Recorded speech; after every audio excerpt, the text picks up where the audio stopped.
بسم اللہ الرحمن الرحیم۔ السلام علیکم ورحمۃ اللہ وبرکاتہ۔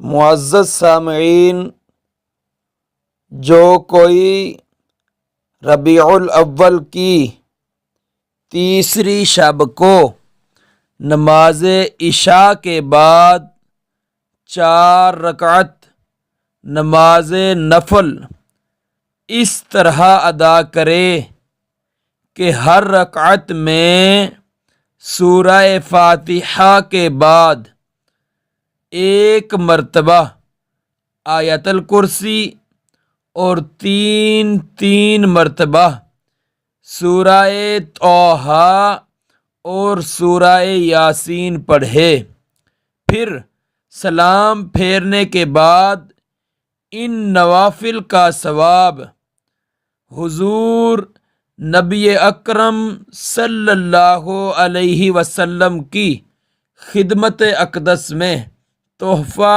اور ہدیہ پیش کرے۔ انشاءاللہ دینی اور دنیاوی حاجات پوری ہوں گی۔